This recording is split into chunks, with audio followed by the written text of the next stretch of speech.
جس کے ذریعے سے اللہ کا قرب ملتا ہے وہ نہیں رکھتے، اور پھر جلانے کے لیے روزے داروں کو ان کے سامنے بے شرم بے حیاؤں کی طرح پان کی پیک پھینکتے ہیں۔ اللہ تعالیٰ عافیت کا معاملہ فرمائے۔ تو یہ وہ چرواہا ہے، بکریاں چرانے والا۔ آپ جائیں نا، یہ ذرا دیکھیں، یہ کسی قوم کی کو نیچا کرنا، کسی کو اونچا کرنے کی بات نہیں ہے، ہر قوم کی اپنی اپنی کوالٹیاں ہوتی ہیں۔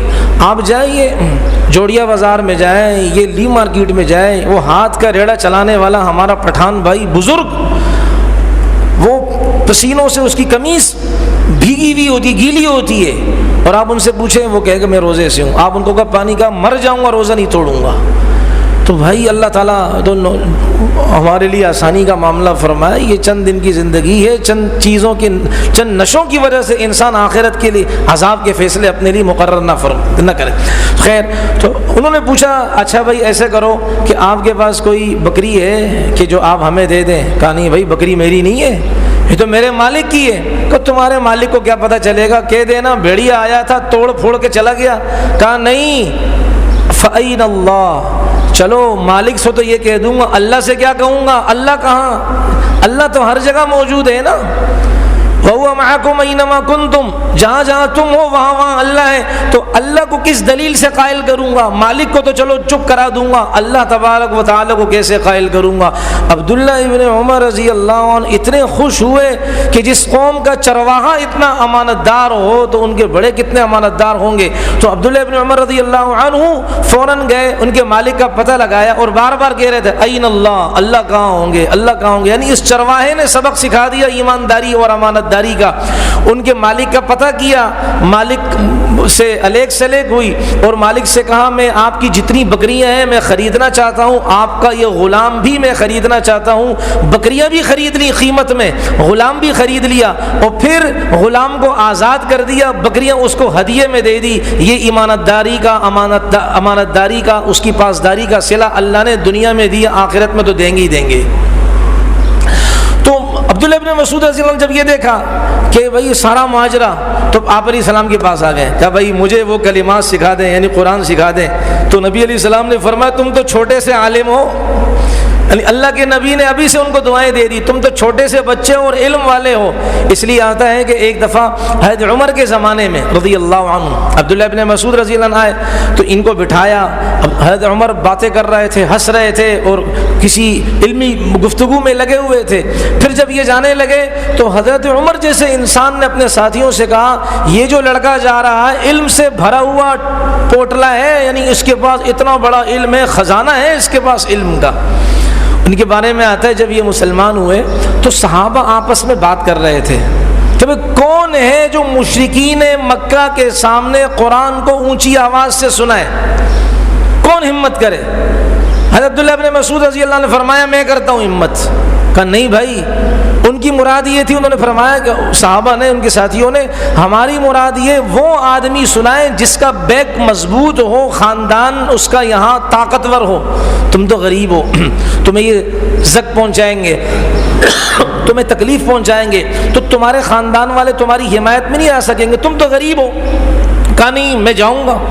چلو بھائی، بیت اللہ پہ وہ ایسے وقت میں گئے، کچھ چاشت کا وقت تھا کہ قریش والے سارے اپنی اپنی مجلسیں قائم کیے بیٹھے ہوئے تھے، وہ گپ شپ لگا رہے تھے، اور یہ عبداللہ ابن مسعود آئے رضی اللہ عنہ کے سامنے آئے۔ اعوذ باللہ من الشیطان الرجیم، بسم اللہ الرحمن الرحیم، الرحمن علم القرآن خلق الانسان علمہ البیان، پوری سورت ان کے سامنے پڑھ ڈالی۔ قریش بڑے غور سے سن رہے تھے، اور سن کر جب پوری صورت انہوں نے سنی، اس کے بعد کہا بھائی کون ہے یہ؟ کہا ابن مسعود ہے۔ کیا پڑھ رہا؟ کہا جو محمد صلی اللہ علیہ وسلم پر قرآن اترا اسی قرآن کا حصہ انہوں نے سنایا ہے اور یہ مسلمان ہو گئے۔ اب قریش حضرت عبداللہ ابن مسعود کو رضی اللہ عنہ کو مارنے لگے، مار مار کر چہرہ ان کا زخمی کر دیا، لہو لہان کر دیا، اور پھر عبداللہ ابن مسعود رضی اللہ تعالی عنہ کو چھڑوا دیا گیا۔ یہ اپنے ساتھیوں میں آئے تو ساتھیوں نے کہا کہ بھائی یہ دیکھو آپ کے ساتھ کیا ہوا۔ کہا میں کل دوبارہ جاؤں گا۔ اور ساتھیوں نے کہا بس بھائی کہا نہیں میں دوبارہ جاؤں گا۔ اللہ کی قسم آج جتنا میں نے ان کافروں کو کمزور دیکھا اس سے پہلے کبھی نہیں دیکھا۔ صرف مجھے مار ہی سکتے تھے، میری روح تو نہیں نکال سکتے تھے، اللہ نے میرا ایمان تو نہیں نکال سکتے تھے، جو اللہ نے میرے دل کے اندر ایمان کی بہاریں اللہ تعالیٰ نے پیدا فرمائی وہ تو نہیں نکال سکتے تھے۔ تو کافروں کے سامنے حق بات بیان کی، اور وہ اس لیے کسی شاعر نے کہا نا، بتوں کے شہر میں جا کے خدا کا نام لکھ دینا، جہاں پہ کفر لکھا ہو وہاں اسلام لکھ دینا۔ اگر وہ صلح کی پتی کو پاؤں سے مسل ڈالیں تو شاخ گل کی ہر پتی پہ قتل عام لکھ دینا۔ یہ صحابہ کرام حق بات بیان کرنے سے ذرا نہیں گھبراتے تھے، فوراً ان کے سامنے قرآن کریم کی آیت پڑھی۔ ایک موقع پر انہوں نے، یہ بعض چیزیں ہوتی ہیں ان کو انسان فخر کے طور پر نہیں، تکبر کے طور پر نہیں، اس لیے کہ اللہ نے مجھے نعمت دی ہے تو اس نعمت کا اظہار کر رہے ہیں تاکہ اللہ اور بھی مجھے نعمتیں دے۔ کہا میں آپ کو بتاتا ہوں کہ میں نے براہ راست اللہ کے رسول علیہ الصلوۃ والسلام سے 70 صورتیں سیکھی ہیں قرآن کریم کی، براہ راست، اور واسطے کے ساتھ تو اوروں سے سیکھی ہیں، لیکن براہ راست اللہ کے نبی علیہ السلام سے 70 صورتیں میں نے سیکھی ہیں۔ اور فرمایا میں کوئی فخر کی بات نہیں کر رہا، تکبر کی بات نہیں کر رہا، یہ اللہ نے مجھ پر انعام فرمایا ہے۔ ایک موقع پر رسول اللہ صلی اللہ علیہ وسلم نے ابن مسعود رضی اللہ عنہ سے فرمایا، اے ابن مسعود مجھے قرآن سناؤ۔ اللہ کے نبی علیہ السلام سے انہوں نے عرض کیا، اللہ کے رسول قرآن کریم آپ کو سناؤں؟ آپ پر قرآن اترا ہے، آپ کو میں کیسے سناؤں؟ یعنی آپ تو خود منبع وحی ہیں، سرچشمہ وحی ہیں، آپ کے قلب اطہر اور قلب مبارک پر قرآن اترے، میں کیسے سناؤں آپ کو؟ میری کیا تھا؟ نبی علیہ السلام نے فرمایا میری چاہت یہ ہے کہ میں اپنے علاوہ کسی انسان سے قرآن سنوں۔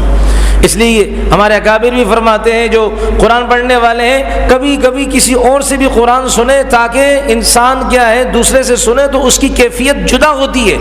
اپنے پڑھنے کے جذبات اور ہوتے ہیں، دوسرے سے بھی سنے، کیا پتہ اس کے جذبات بہت زیادہ ہوں تو اس سے انسان اور اس کی روح بیدار ہوتی ہے۔ یہ تو نبی علیہ السلام نے امت کو بتانے کے لیے، ورنہ نبی علیہ السلام کے اس سے جیسا ایمان کون لا سکتا ہے بھائی؟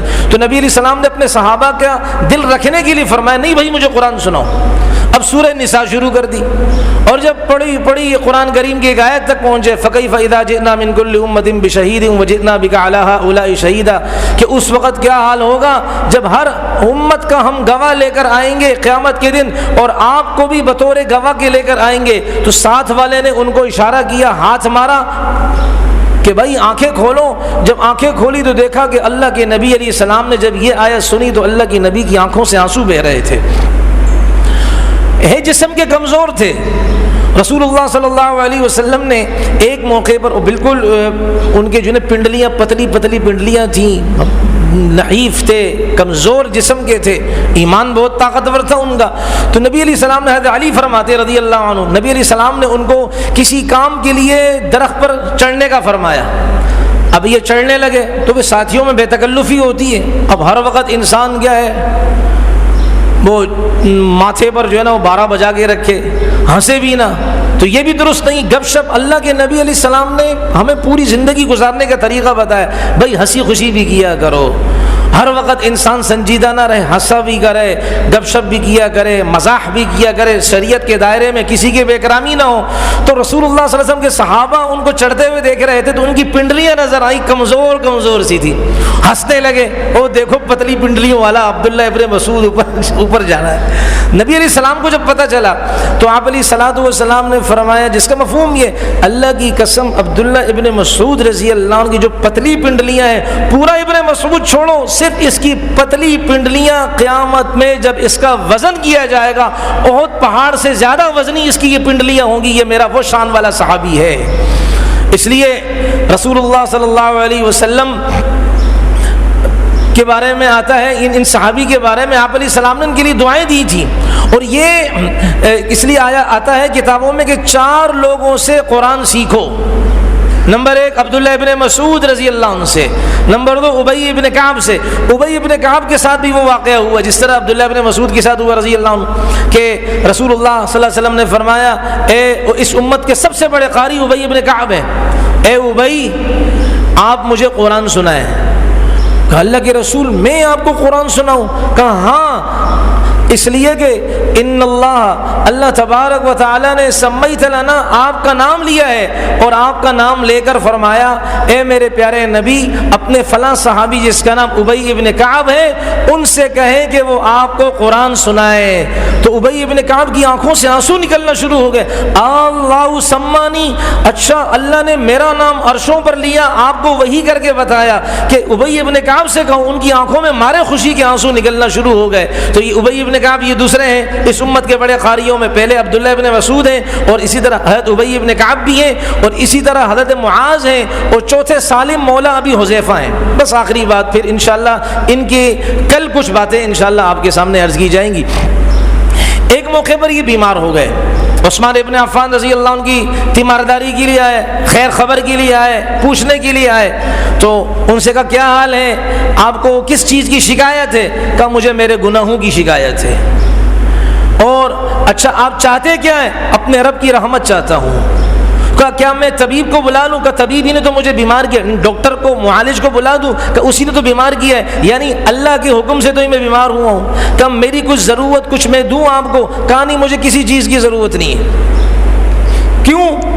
اس لیے کہ میں نے اپنی بچیوں کو قرآن کریم کی ایک سورت سکھائی ہے، سورہ واقعہ، اور رسول اللہ صلی اللہ علیہ وسلم نے فرمایا، یہ مغرب کا نام نہیں آتا اس روایت میں، نبی علیہ السلام نے فرمایا جو آدمی سورہ واقعہ رات کو تلاوت کرے گا وہ گھر والے کبھی فاقے میں نہیں آئیں گے، کبھی بھوک وہاں ڈیرے نہیں ڈالے گی جس گھر کے اندر رات کو سورہ واقعہ کی تلاوت کی جائے گی۔